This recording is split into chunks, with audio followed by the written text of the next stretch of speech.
Hey everybody, Keith the Human, Park City, Kentucky. Uh, it is New Year's Eve, y'all. 2024 is about to be a thing of the past, and thank God for that. Holy shit, what a fucking year, y'all. What a fucking year. I ain't made a video in a couple weeks. I've been off work, took a vacation time here at the end of the year to regroup and try to get my mind right. And so I've been just trying to work on a lot of music and keep my mind occupied, strategize for the new year, and hope for the best. Uh, I know a lot of y'all feeling like me, like you had your guts ripped out this year. Um, Phew. Uh, One of the biggest emotional roller coasters I've been on. Um, but there's always something in the back of my head going, it's not gonna go like you think it's gonna go, Keith. You're underestimating these sons of bitches. But I try to stay positive and look forward. Um,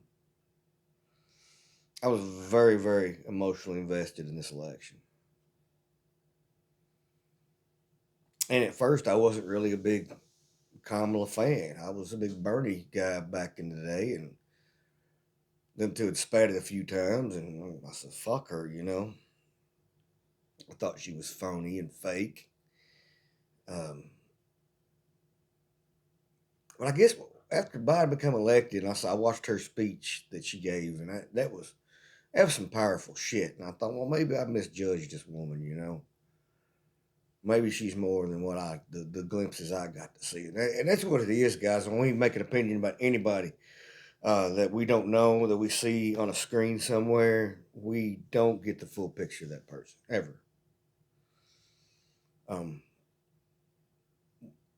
we get our version of who they are from what we've seen, or what we've seen taken out of context, or what we've seen and totally missed the point.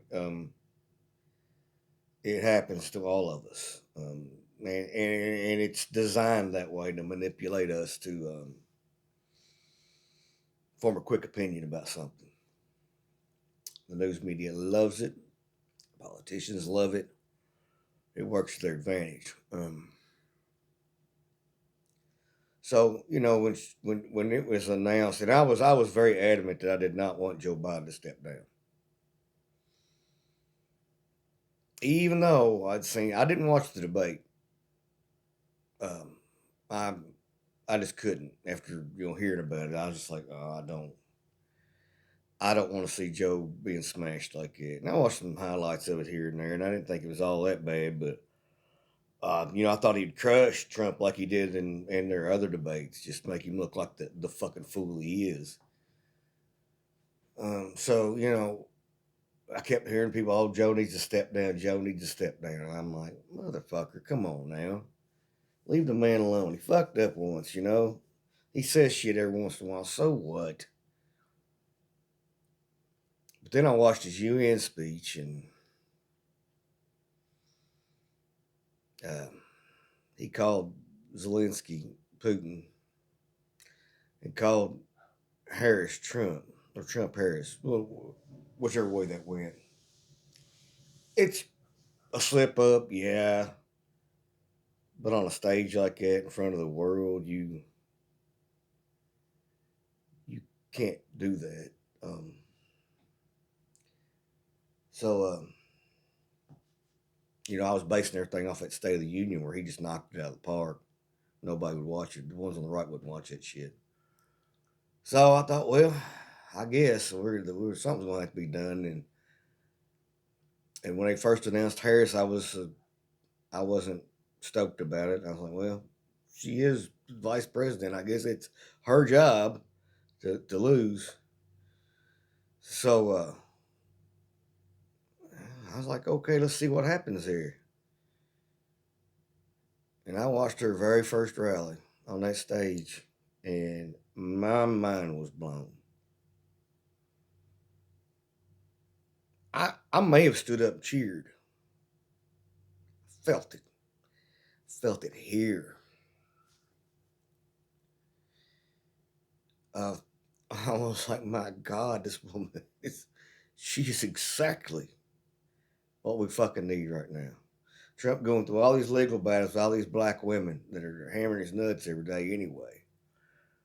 And a smart, well rounded, educated, seasoned opponent who, had she become president, been the only president ever serving all three branches of the government. Pretty high qualifications right there, I think. And I continued to watch her rallies, every fucking one of them. It was like how I used to look forward to watching a ball game back when I watched sports. Except this was real shit. And she was talking about real shit to real fucking people. And dude, made my heart swell. It made a lot of my cynicism fall away, and watching this woman and the pure message that she had about people, about us.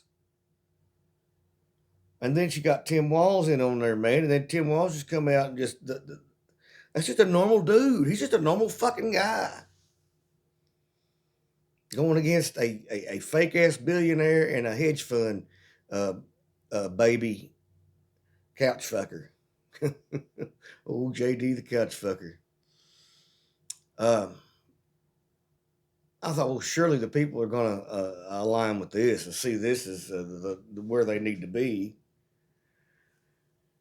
So, the debate came around and she just come over there and just snatched his nuts away before they even started. Hi, I'm Kamala Harris. Caught him off guard. You could tell he's like, what? And she just smoked his ass. Smoked him. It wasn't even a debate. It was like an adult having a debate with a fucking 3-year-old. And of course, well, the Trump dummies wouldn't watch it. I had one of my friends refuse to watch it. I said, just watch it. What she did to this fucking liar, this piece of shit. Watch it. And they wouldn't watch it. Wouldn't watch any of her rallies or speeches. They'd watch clips from her interviews that they'd catch on TikTok or some other fucking Instagram or any of that other bullshit.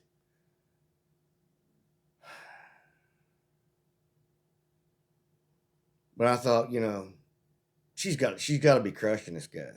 Just the swell of support she had. And then I watched the DNC convention, and my God, that was one of the most awesome things I'd ever seen on TV. The energy there, the love. My God, man. And then you turn around and watch the RNC, which I didn't watch it. I watched enough clips of it to thank God I didn't watch it. It's night and day. These hideous fucking creatures talking about revenge and violence and all this other bullshit. And everybody in a crowd wanting just fucking all bent on anger and resentment and ugliness. You couldn't have had a more stark contrast in what the two conventions were. It was disgusting. It was a circus. Trump up or Hulk Hogan up there ripping his shirt. What in the fuck kind of world do these people live in? Trump up there dancing the YMCA. This is like a fevered fucking dream, nightmare from the depths of fucking hell. My God. So, some of the polls coming out didn't look so hot. I was like, man, don't believe the polls. Polls are always wrong. They were way wrong with Clinton. And I kept seeing more and more. I was like, man, surely to God. And then the disasters happened. Then the TikTok videos. Oh my God, they're not doing anything. FEMA's not doing anything down there. People don't understand what FEMA is and what FEMA does. And they just, the propaganda, then him getting almost shot, which I don't really know what I still believe about all that, but I digress. I thought, no, man, surely they're not going to fall for this bullshit. And the cats, eating the dogs and the cats, man. I thought that was it on that. I thought that was it. How was that not it? Because a lot of those people believed what he said. It was just so many things. This motherfucker was going out like he didn't give a fuck if he won or lost. Because he would say anything or do anything. And he was just the cheese slipping right off his cracker. You could see it. But the crowd cheered on. He even cheered on when he talked about how he didn't like to pay overtime. And he would fire people and get other people so he wouldn't have to pay them overtime. And the crowd just cheered. So, I still held out hope. And I thought, well, she can't lose to this guy, but ain't no way. I thought she'd sweep swing states. I really did. I didn't watch it. I went to bed. Woke up the next day. And I was like, oh my God. I didn't dwell long on it. I didn't go down no conspiracy theory rabbit holes about being stolen and that shit. They conceded it was over, and it's still hard to wrap your head around, though. Like January 20th, he takes office, and you got to do some fighting, y'all. But aside from that humongous disappointment for the entire planet, 2024 wasn't that bad for me. It was different. I got a job that I really enjoy. I'm still don't make enough money, but I enjoy what I do. Enjoy the people I work with, which that's a blessing in and of itself. Left my band, that left was forced out. Whatever you want to say about that. That was all over Trump. I don't regret it. I regret some things I said and some of the ways I acted, but it is what it is. Everything has its season. Everything has its purpose, and it's time to move on, do some different stuff. I've been writing music like hell. I've been working on myself before the New Year's resolution bullshit, because I don't really make those anymore because they never work. I just work on myself, stay silent about it, and just keep trudging. That's what I'm going to do. But I'm going to get an album out this year of my original music. I've got everything I need here in my little home studio where I can make this now. I just got to buckle down and do it, and get a little help from friends here and there. But I'm gonna keep fighting for what's right. I'm gonna keep writing for what's right. I'm just gonna continue on and just try to move forward and try to grow and try to speak out against anything that I need to speak out against. Praise things I need to praise. I'm not looking to 2025 with pure dread and hopelessness. And I think a lot of us, we need to stay positive and just keep looking forward. Life is this, y'all. Hills and valleys, hills and valleys. Right now, we're down here. We're down here. But you know what? There's another hill to climb. This is where we're going. We ain't gonna stay in that valley. We're gonna head to that mountain. So there's a lot of trials, tribulations, and heartaches along the way. But that's how it is with any kind of growth in life. There's gonna be hardships before you reach that pinnacle. And we just got to keep doing what we can do and be there for each other. And I'm here for any of y'all anytime, man. It's just, holler at me, holler at me. I still haven't got my other YouTube channel up. I'm still working on that. I want that to be something different, and it's going to be. So a plan on the day he takes office, I'm going to make my first video. It's called The Enemy Within. I hope y'all can jump over and see that when I get it going. But anyhow, y'all, I love y'all. Keep fighting the good fight, and see y'all next time. Love you. Peace.